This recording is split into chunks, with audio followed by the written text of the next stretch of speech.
দক্ষিণ এশিয়ার রাজনীতি এখন এক অভূতপূর্ব অস্থিরতার মধ্য দিয়ে যাচ্ছে। মাত্র কয়েক বছরের ব্যবধানে একের পর এক দেশ দেখেছে সরকার পতন, নেতাদের দেশত্যাগ আর জনতার রাস্তায় নেমে আসা।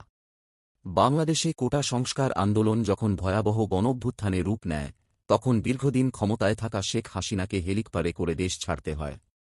এর ধাক্কা কাটতে না কাটতেই নেপালেও প্রায় একই চিত্র। প্রধানমন্ত্রী কেপি শর্মা ওলি জনগণের ক্ষোভের মুখে পালাতে বাধ্য হন।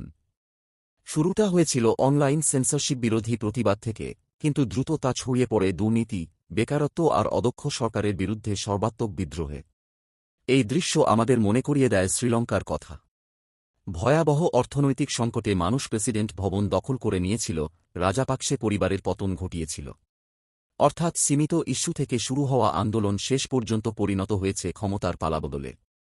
এখানে একটা মিল আছে, বাংলাদেশ, নেপাল বা শ্রীলঙ্কা, সব ক্ষেত্রেই আন্দোলন নেতৃত্বশূন্য হয়েও তরুণ সমাজ ও সাধারণ মানুষের শক্তিতে এগিয়েছে। দমন করার চেষ্টা যত হয়েছে, আন্দোলন ততই তীব্র হয়েছে। এই প্রেক্ষাপটে এখন দৃষ্টি ভারতের দিকে। সম্প্রতি বিহারে হাজার হাজার চাকরি প্রত্যাশী শিক্ষার্থী রাস্তায় নেমেছেন। শিক্ষক নিয়োগে শূন্যপদ কমানোর প্রতিবাদ থেকে শুরু হওয়া মিছিল পাটনার প্রধান সড়কগুলো অচল করে দিয়েছে। এ দৃশ্য বাংলাদেশের বা নেপালের আন্দোলনের সঙ্গে আশ্চর্য মিল খুঁজে পাওয়া যায়। ভারতে এর আগেও বড় আন্দোলন হয়েছে।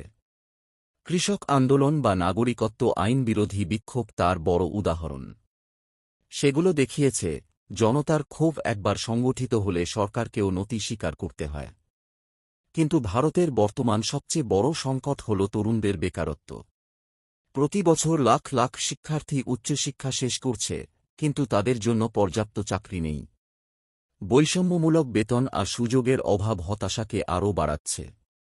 এবং এই ক্ষোভ যদি বিস্ফোরিত হয়, তবে তা সামাজিক যোগাযোগ মাধ্যমের মাধ্যমে খুব দ্রুত দেশ জুড়ে ছড়িয়ে পড়তে পারে।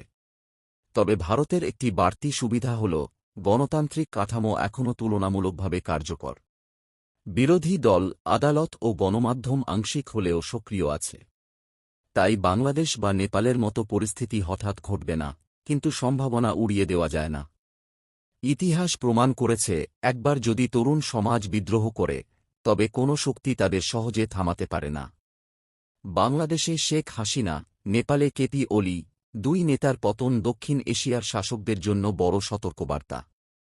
কারণ এখন আর ক্ষমতার ভাগ্য নির্ধারণ করছে না শুধু রাজনীতিবিদরা, বরং তা নির্ধারণ করছে রাস্তায় নেমে আসা সাধারণ মানুষ।